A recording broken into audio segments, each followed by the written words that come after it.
Hannah Murray on TRE in the afternoon. Joining us on the line now is Jordan Adams. He and his brother Cian have both been diagnosed with the faulty MAPT gene that causes frontotemporal dementia, giving them a 99.9% chance of developing FTD in their 40s. Having lost their mother to the disease at just 52 years old, the brothers have dedicated their lives to raising awareness of dementia and making the condition visible before it ultimately impacts their own lives. Jordan recently competed 33 marathons in 33 days, raising almost £2 million for the cause. Welcome to the show, Jordan. Yeah, thank you for having me. I really appreciate it. So, yeah, pleasure. It's amazing to have you with us, and well done for a start. 33 marathons in 33 days. Absolutely incredible. Yeah, it's still kind of hard to get our heads around kind of what we've achieved, as well as the support and the way it unfolded. Just to have completed such a big endurance feat is something that I never take for granted, and I put a lot of sacrifice and hard work into this over a period of 8 years, training for different endurance events and advocating for dementia, obviously telling our story for a long time, and to see it all come together in the way it did, not just running the marathons themselves, but as I say, that support and the level of coverage that we've had has just been incredible. So I'm one tired man now, that's for sure. I bet. I'll go away on holiday early hours of Wednesday morning, so I'm looking forward to that. Oh, lovely. Well, very much deserved. And your first marathon started with the London Marathon, which is any marathon's very difficult and a big thing to take on, but you did it with a fridge on your back. Where did that come from? Yeah, I ran it with a 25-kilogram fridge on my back. As I say, I've been advocating for 8 years now, doing different endurance challenges, and each time when you put together kind of a fundraising campaign, you're always trying to kind of captivate a new audience, try not to be asking the same people for not just money, but also you trying to reach a bigger audience to raise awareness and increase people's understanding of dementia, and that it's not a natural part of aging, and that it's now the UK's biggest killer, and we want to do something about it. Our case is a little bit different in terms of it being genetic, but you have to come up with some crazy ideas at times that really captivate people's imaginations. And yeah, I felt what better way to do that than sticking a 25-kilogram household appliance on my back around the world's probably the most popular marathon. So yeah, just blown away by the level of support that we had following that. Obviously in Ireland was incredible too. So yeah, that followed with multiple marathons in Ireland, which was dedicated to 12 family members that you've lost to this? Yeah, sadly we've lost my mum, auntie, nan, many aunts and uncles and my mums and cousins, first cousins and my mum. So 12 relatives in total, as I say, all Irish by birth, apart from a few of my mum's cousins and my mum herself, who's actually born in Redditch. But yeah, it's kind of continued to devastate our family over generations, and obviously that has now spilled over into our generation, having been diagnosed as a carrier back in 2018 myself, and then Cian also sharing that diagnosis as of 2023. One of my mum's cousins, who's actually sadly also passed away with the disease, her younger daughter is also tested, and she's also a carrier. So we know at least that there's 3 people in our generation, as well as the 12 we're already lost, that are going to live with FTD if nothing changes, and that takes it up to 15 people in our family who are going to sadly lose their lives to frontotemporal dementia. So sadly, we're navigating a very cruel reality that is every day we get a day further away from kind of the grief of losing mum to this rare type of dementia, watched her be stripped of everything that made her the incredible person she was over a 6-year period. And sadly, every day we get closer to getting it ourselves. So we're just trying to navigate life the best we can, pour some positivity back into the world, because life is incredibly short, and we know that. And despite our cruel circumstances, we've got a lot of gratitude for the things that we have had in life. Been blessed to be born in the UK to 2 loving parents. Didn't have everything we wanted, but we had everything we needed. And sadly, part of that was stripped away through mum. And we're just trying to show people that no matter kind of the cards you get down in life, you still have a choice of how you play your hand. And it really has transcended its initial purpose at being grounded in dementia advocacy and awareness, to see the amount of youngsters that we've inspired on the streets of Ireland and across the UK as well, and different parts of the world is just incredible. And hopefully we can kind of inspire people, young and old, to kind of keep going when times get tough, because it's not easy, even right now, for people for all sorts of different reasons, navigating all sorts of difficulties in their own lives. And we were trying to show people that, you know, life is worth living despite the cruelty that you face. And when you bring people together, you can still achieve some pretty incredible things, because without the support that we've had, not just on this challenge, but over the last 8 years, we really wouldn't be in the situation we are, where we are able to live you know, such kind of fulfilling lives as advocates and ambassadors for not only our foundation but for a wider dementia community. So yeah, I'm kind of proud of that. You're amazing, Jordan. You really are. I mean, you hit the nail on the head when you said hoping to inspire people. That's absolutely what you're doing. I mean, no one would blame you if you just wanted to sit in the corner of the room and curl up in a ball and have a good cry. I'm sure you've done that many times. But I mean, consistently, you know, to have the positivity that you have is truly inspirational. For you guys to have been through so much, and obviously the wonder as to what's going to happen to you and your future. I mean, it's scary stuff.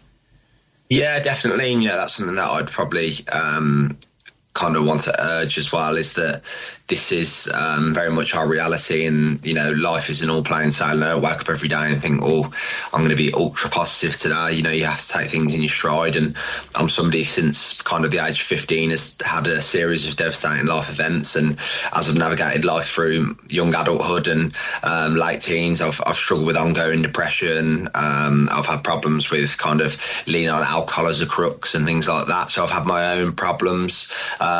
But I was very fortunate that I had not only a great mum, but a great dad who's a brilliant role model and encouraged me to talk about my emotions and encouraged me to get help when I really needed it most. So my life was kind of spiralling out of control around the period that I got my genetic test result. And I actually found that, in a weird way, my genetic test result offered me kind of back control of my life and put my life into perspective that, you know, it is short, but I still have an opportunity to use my cruel set of circumstances to benefit other people. And yeah, you know, every day, you know, isn't really kind of happy and rosy. I still have difficulties. I still have times where even where I don't feel like getting out of bed and kind of tackling the day, but I'm blessed with such a great support system. And overwhelmingly now, I have people reach out to me on social media, on the kind of community we've built online, and tell us how much hope we've given them or how much we've helped them in a really tough time. And intrinsically, I don't think you can get any more kind of fulfillment than knowing that you're having that kind of impact on real people's lives. And that's something that I want to continue to do, and that's certainly something that I keep at the centre of my life to make sure that on those dark days I do realise that it is worth getting up, and there's a kind of a greater purpose to my life now than there ever has been before. So yeah. Amazing. And all this money that you're raising, presumably it's going into research for this. I mean, obviously you're wanting to come up with answers, with some kind of cure, ideally, so your future isn't mapped out for you in the way that it seems like it is. Sure, yeah. So to give some context, as I say, I've been advocating for 8 years now, but 2 years ago decided to make the ultimate sacrifice and quit my job to become a kind of freelance dementia advocate and content creator. I had no way of doing it in terms of sustainably. I had no savings or income. My wife paid the bills and mortgage for 7 months whilst I figured things out.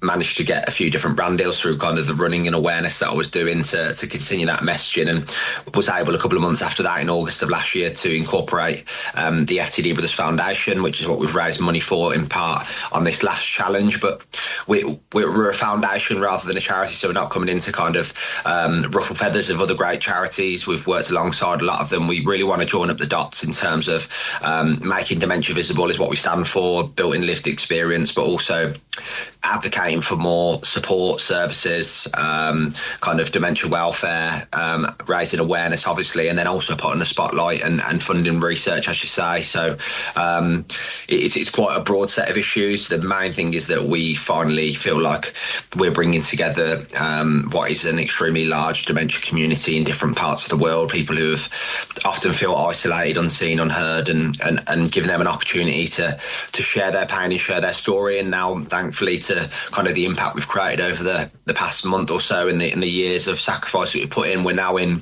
rooms with people that we probably thought we would be able to. So we have an obligation and a responsibility now to advocate and put pressure on governments, not only in Ireland, where we're going to have an ongoing relationship with them, hopefully, but also in the UK. Hopefully we'll be heading to Parliament in July and to speak with ministers about kind of, again, bridging that gap between kind of lived experience and the shortfalls that families are facing when it comes to living with dementia and policy, because I think a lot of the time families living with dementia feel like they're not being listened to, they're not being heard, and we want to try and make sure that they are heard and that things do move forward in terms of infrastructure, services, support, and obviously research. Research would be kind of the silver lining in terms of bringing about treatments and a cure in the future, but we're very adamant that we want to make sure that there's an increase in services and support while science isn't at the point in time that it can deliver those treatments that will give people a better quality of life, or even give us a world without dementia. So yeah, there's lots of work to be done, and we certainly can't do it alone, but we'll continue on this mission for as long as we're able to. Yeah. So, yeah. And with regards to genetic dementia specifically then, what has anything changed in the last few years in terms of research and also the idea of an extension of life for people? Sure, I think as an extension of life, I think we're not quite there yet, but in terms of the science itself, it's really moving forward. I meet with researchers on a regular basis. Cian's partner, my little brother Cian's partner, Helen, is involved in dementia research. She's doing a PhD at Oxford, and she's very informed as well.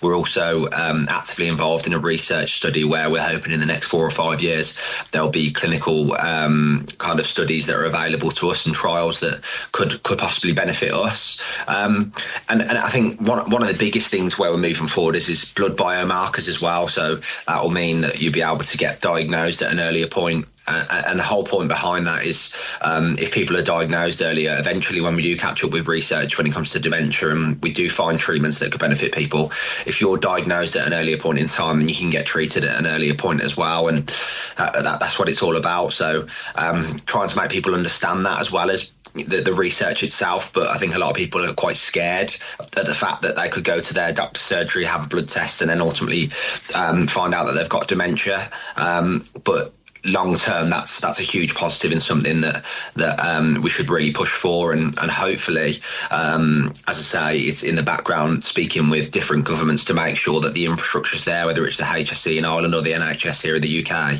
where they're able to roll out treatments and deliver those to the people that need them, because that's probably the biggest challenge that we face right now. Yeah. But yeah, I think in the next decade and beyond, there'll definitely be treatments that can benefit people living with dementia. That's fantastic to hear. And was there ever any question as to whether you two wanted to have this test to see whether that you had the gene or not? Was that something you were always going to do, or was that a really big decision to take that test? It was always an individual decision. There was no obligation for any of us to know, and it's important to mention that within that, even though we are the FTD brothers, our older sister Kennedy was kind of the biggest inspiration in us finding out. She was adamant kind of just after a year after Mum had passed, and we also lost our auntie the following year after Mum had passed too. And Kennedy was still adamant in that period of grief that she wanted to know her genetic circumstance, and showed really incredible bravery, and it really inspired me and my brother, both of us, really to follow in her footsteps. And obviously Kennedy landed on the other side of the result where she's not a carrier. And yeah, I for a long time before Kennedy got her result, lived with kind of this overwhelming belief that I never wanted to know, and kind of just wanted to put it in a box and forget about it. And then I think once I saw my sister's result, it was kind of a glimmer of light in a very dark time, and I was inspired by it. And yeah, obviously I got my test result at the age of 23 back in 2018, but I certainly don't regret it. You know what it's given my life, even though it is cruel and it's a very stark reality, and it forces you to have conversations about mortality, and you know, you have to face the fact that you're going to be leaving your loved ones behind at a younger age, and what that means for them as well as yourself. And it's incredibly difficult, but I certainly don't regret making the decision now, seeing the impact that we're having on people's lives. And I think that's a huge reflection of the type of person my mum was too. And I'm just proud that Cian as well found that there would have been no pressure for him to get the tests following mine and my sister's result, but the fact that he wanted to and has since gone on, as I say, to excel in kind of academia, and he's got his own physio clinic, and he's really enjoying growing that with his two friends, and they're having some great success with that. And he's very knowledgeable, but also being a part-time advocate for the foundation as well, and just being such a kind, generous and funny young man is a credit to him and everything that we've been through as a family, because to come through this not unscathed but still intact is quite remarkable in itself, and we're hugely proud of that as a family. Oh, for sure. And you know, you're living proof that how we deal with things and how we come through things is a choice. You know, we all have stuff to deal with, whether it's grief or money issues or health issues. You've obviously had a lot more than many people, but you know, some people can have one thing happen to them and it affects them their whole lives. You know, they become a victim in a way of that circumstance. And you can totally understand why that can happen to people, particularly when they've had a lot of trauma and a lot to cope with. But the fact, and I know you say you're not like this every day, but the work that you're doing and how much you're inspiring people is just truly amazing. And I think there's people around the world, obviously, that are being really touched by you and your story, and thinking, wow, well, if he can put a smile on his face and put some running shoes on, you know, maybe I could pick myself up a bit and feel a bit better about my life. And that's amazing to have that impact. Yeah, I mean, it sounds great when you put it like that, and I am very proud of obviously having come through a difficult time and continuing to, and I hope I can inspire people. But I think, you know, where I would say to be careful in that sort of circumstance about choice, it is a choice to an extent, but there's a lot of external factors at play. You know, I was incredibly lucky to have such a great family support network, and not everybody has that. I was also encouraged from a young age to be able to talk about things, and not all young men in particular feel comfortable about doing that. And it's one thing that I could urge to more young lads is to talk about it. There's no shame in it. We all go through things that people in life that you think people will never be able to understand, but I'm sure as soon as you get that off your chest and you talk about it to just one person, it really does lighten the load, and people have, even if they don't understand, they have a lot of love and support than you probably wouldn't realise. So anybody out there who's struggling, I would just urge to, the first step is talking to somebody and letting them know how you feel, regardless if you think they'll understand or not. I promise you there's a lot of love and support out there, and whatever you're going through, you can come through the other side of it for sure. Yeah, definitely. Wise words. Well, Jordan, what's next for you apart from your holiday on Wednesday? Have you got any more exciting challenges in the pipeline, or are you just having a good rest for the moment? I think the biggest challenge for my wife anyway is keeping me sat still on holiday for a while. So not looking too far down the road in terms of like individual endurance challenges. It's took up a lot of time over the last decade out of our family's lives, a lot of sacrifice. And look, we've got an obligation now to make sure the money that we've raised goes in the right places and build a real kind of team with the FTD Brothers Foundation and move things forward away from the running. But alongside that, we're still putting on kind of events, and we've partnered with Russ Cook's Hardest Adventures in October, where we're taking a group of people who are fundraising for our foundation up Mount Kilimanjaro. So that's the next challenge. So an incredible challenge, but also a bucket list moment and an opportunity for people who have supported us and going through a lived experience with dementia to honour their own loved ones and do something and take action themselves. So yeah, just a privilege to be able to give that experience to people and share it with them too. Yeah, fantastic. Well, if people want more information, just give out your website and your social media details. Yeah, of course. Yeah, you can go to the ftdbrothers.com. All the details are on there regarding our story, how you can donate. We're keeping the GoFundMe from the latest campaign open as well. But if you want to go directly to donate, you can go to GoFundMe, the FTD Brothers. And if you're not in a position to donate, because we know how difficult it is, and you just want to support us in another way, then you can follow us on short form platforms, so Instagram and TikTok at the FTD Brothers. We're constantly sharing kind of different advocacy videos and different things along the way that you can just engage with, share, like, comment, and yeah, we've built a real kind of dementia community online now that finally feels like we're serving them. And yeah, if you want to get involved in that'd be great. Fantastic. Well, ftdbrothers.com is the website, and that's the same on social media, the FTD Brothers. Jordan Adams, thank you so much for joining us. Amazing to chat with you, and keep doing everything that you're doing. Thank you very much. Take care. Bye-bye. Take care. Bye-bye.